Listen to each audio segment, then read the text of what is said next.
আমার বর্মশাই কামড়া করলো কি, আমার রাই খেয়ে গেল ওই পা। হ্যালো বন্ধুরা, কেমন আছেন সবাই? আশা করছি সবাই অনেক অনেক ভালো আছেন। সবাইকে স্বাগতম জানাচ্ছি আমার নতুন একটি ব্লগে।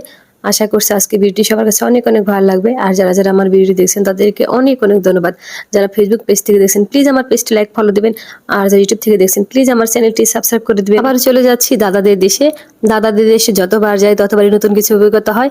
এবারও চলে যাচ্ছি গরিবের ফ্লাইটে করে, মানে ট্রেনে করে। ট্রেনে যেতে হলে অনেক ভোরে ঘুম থেকে উঠতে হয়, কারণ 6টা থেকে 6:30টার মধ্যে ক্যান্টনমেন্ট অবশ্যই উপস্থিত থাকতে হবে। সাধারণত কোথাও গেলে আমার এমনিতেই ঘুম আসে না, এইবারও সেম।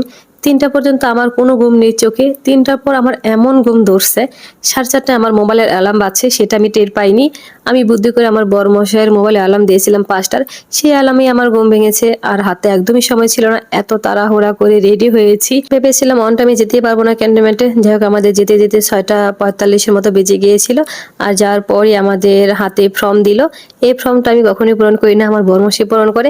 আমি বসে বসে ভিডিও করছিলাম আর আমার বড়মশাই ফর্ম পূরণ করছিল। ফর্ম পূরণ শেষ করে আমরা ইমিগ্রেশন জন্য লাইনে দাঁড়িয়ে গেলাম। এরপর আর ভিডিও করিনি, কারণ এরপর ভিডিও করা নিষেধ। আমার ইমিগ্রেশন খুব তাড়াতাড়ি হয়ে গিয়েছিল। এরপর বাইরে এসে আমি একটু ভিডিও করছিলাম, তখনই এক পুলিশ দাদা এসে বলতেছে, আপু এখানে ভিডিও করা, ছবি তোলা নিষেধ। যাই হোক, আমি একটু লজ্জা পেয়েছি, এটা কোনো ব্যাপার না। এরপর আমরা চলে গেলাম আমাদের কেবিনে। এখানে সাধারণত 2 ধরনের কেবিন থাকে, 6 জনের কেবিন আর হচ্ছে 3 জনের কেবিন। আমরা যেহেতু 2 জন যাচ্ছি তাই আমরা 3 জনের কেবিনে নিয়েছি। এই যে কেবিনটা দেখতে পাচ্ছেন, এখানে হচ্ছে 2টা স্লিপিং সিট, টিকিটও তাই লেখা থাকে স্লিপিং সিট, বাট দিনে হচ্ছে স্লিপিং সিট দেয় না। এইখানেই 3 জনকে ম্যানেজ করে বসতে হয়।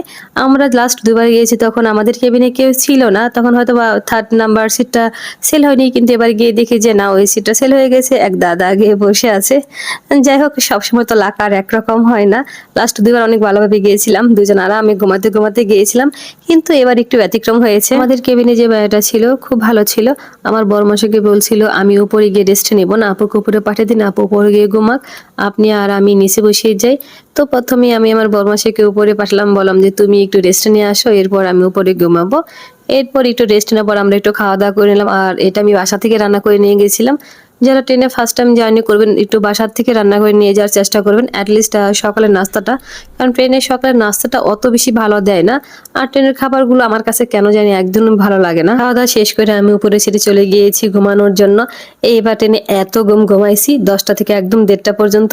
1:30টার সময় ঘুম থেকে উঠে আমি একটু ফেসবুক দেখেছি, কারণ এরপরে তো আর নেটওয়ার্ক থাকবে না। আর আমি ফেসবুক দেখতে দেখতে দেখি যে দুপুরের খাবার চলে আসছে, আর এই খাবারটা কিন্তু দর্শনা বর্ডার থেকে তোলা হয়। আমি যতবার ট্রেনে করে কলকাতায় গিয়েছি এই হোটেল থেকে খাবার দেওয়া হয়, কিন্তু খাবারটা একদমই টেস্টলেস। আমার কাছে একটু মজা লাগেনি, কোনো লবণ টবণ কিচ্ছু হয়নি, তবু খেতে হয়েছে খোদার জন্য। পসিবল হলে এটাও বাসা থেকে রান্না করে নিয়ে যেতাম। যাই হোক, খাওয়া দাওয়া শেষ করে আমরা নিচেই বসে একটু আড্ডা দিচ্ছিলাম। এরপর আসলো গেদে বর্ডার। গেদে বর্ডার থেকে তো আর নেটওয়ার্ক কাজ করছিল না, তখন আর কি করব।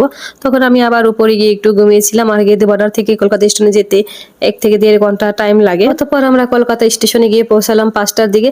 আর এখানে মজার একটা ঘটনা ঘটেছে, সেটা আপনাদের সাথে একটু শেয়ার করি। তো দেখতেই পাচ্ছেন ট্রেনে সবাই লাইনে দাঁড়িয়ে আছে, কার আগে কে নামবে, কার আগে কে ইমিগ্রেশন করবে। তো আমার বর্মশাই আমাকে বলতেছে আমি আগে গিয়ে লাইনে দাঁড়াই, তুমি ধীরে ধীরে আসো, তুমি তো আর দৌড় দিতে পারবে না।